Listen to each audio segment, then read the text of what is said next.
ৰাতিপুৱা আহিছিলে বোলে লগ লাইনটো 8 ফিট ৰেডটো 4 ফিট জেনুৱাৰী লাইনটো থাকে আপোনাৰ 6.5 ফিট আৰু বিলটো থাকে আপোনাৰ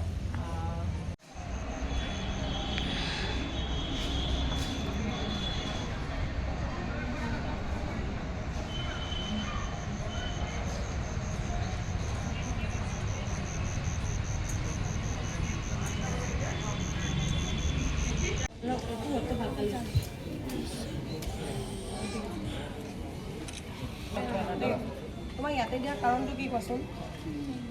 ইয়াতে দিয়াৰ এটা স্পেচিফিক কাৰণ আছে মোৰ বহুত ভাল লাগিছে যেহেতু মই যেতিয়া এই জীৱিত আছিলে মই লগ পাব নোৱাৰিলো এতিয়া চাগে ইমান ভালকে মই খেলি আহিছো চাগে মই থাকিলে মই যেতিয়া খেলি আহিছো চাগে মোক বহুত ভালকে অসমৰে মোক স্বাগত কৰিলে হয় মোৰ এইটো বহুত মানে হেৰি লাগিছিল মই গম পোৱা নাছিলো মই মানে এজনী মই ছোৱালী মানে অসমৰ ষ্টেটাছ চাইছো তেতিয়াও মই বিশ্বাস হোৱা নাই যে মৰিছে বুলি এনেকা হৈছে বুলি তাৰপিছত মই ফোন কৰি সুধিছো তেতিয়াও মানে মোৰ এদিন দুদিন মোক এনেকুৱা লগাই নাই যে এনেকুৱা হৈছে বুলি তাৰপিছত যেতিয়া মই মানে চবৰ লগত কথা পাতি পেলাই 3 দিন 4 দিন হ'ল গম পালো যে এনেকুৱা হ'ল মানে মই ক'ব নোৱাৰো মানে কান্দিম না হাঁহিম না কি কৰিম ভাতো খাব মন নাই একো খাবলৈ মন যোৱা নাই তাৰপিছত মই ভাবিছো অসমলৈ উভতি আহিম কিন্তু সেইটো টাইমত মোৰ ট্ৰেইনিং চলি আছিল সেইকাৰণে একো কৰিব নোৱাৰিলো এতিয়া যেতিয়াই মই ইমান ডাঙৰ ডাঙৰ মানুহ লগ পাওঁ এতিয়া মই যতীন বৰাক মই লগ পাই আহিছো যতীন বৰা ছাৰক লগ পাই আহিছো সেনেকুৱা লাগিছে এতিয়া জুবিন দা ছাৰ থাকিলে এতিয়া চাগে মোক বহুত ভালকে মানে ৱেলকাম কৰিলে বহুত ভাল পালে হয় মই বহুত বহুত ধন্যবাদ মই মানে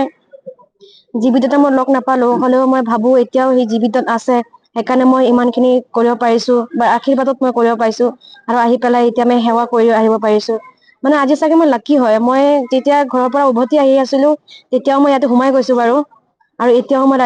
গধূলি মই লগ মানে সোমাব পাৰিছো বহুত ভাল লাগিছে আৰু মোক যোনে যোনে লৈ আহিছে মোক বহুত ভাল লাগিছে সিহঁতে মোক মানে সেৱা কৰিব লৈ আহিছে ভিতৰত বাৰু সোমাব পৰা নাই হলেও এতিয়া মই সোমাইছো এনেকুৱা লাগিছে মই চাগে জুবিন দাৰ লগত এতিয়া থিয় হৈ আছো এনেকুৱা মোৰ ফিলিং আহিছে প্ৰে কৰাৰ সময়ত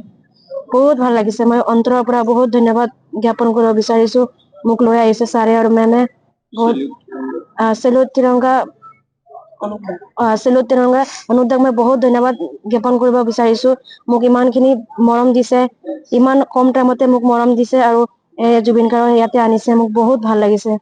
থেংক ইউ আজি পোনপ্ৰথমে কোনো ভাষা নাই একচুৱেলি আমি সঁচাকৈ গৌৰৱান্বিত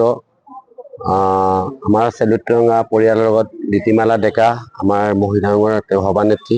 মোৰ বাতৃ তেওঁ যথেষ্ট পৰিশ্ৰম কৰে অসম ব্লাইণ্ড ক্ৰিকেট এছ'চিয়েশ্যনৰ সভাপতি ভৃগু বৰঠাকুৰ আমি আমাৰ ওচৰতে অলৰেডি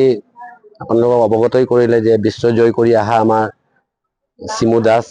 তেখেতক আমি আজি জুবিনদাৰ এই ক্ষেত্ৰখনত যদি আজি তেওঁক যে আমি সংবৰ্ধনা যে দিব পাৰিলো সেইটোৱে আমাৰ কাৰণে সৌভাগ্য আৰু আমি এই গোটেই সংবৰ্ধনাটো আমি জুবিন দাক উৎসৰ্গ কৰিছো বুলি মই ফিল কৰিছো কাৰণ মই জুবিন দাক লৈ আমি চেলুট তিৰংগা বিভিন্ন কাৰ্যক্ৰম আমি কৰি আহি আছো জুবিন দাৰ নামতে আমি নাহৰ গাছ গোটেই অসমত গোটেই জিলাত আমি অলৰেডি পন্থা আমি চলাই গৈ আছো আগন্তুক দিনত জুবিন দাক সদায় জীয়াই ৰাখিম আৰু মই আশা ৰাখিছো আজিৰ দিনটোত যে চিমু দাসে আগন্তুক দিনত অসমৰ হয় ভাৰতৰ আৰু গৌৰৱ উজ্বলিব বুলি মই আশাবাদী আৰু জুবিন দাক আমি সদায় আমাৰ মাজত জীয়াই ৰাখিম ধন্যবাদ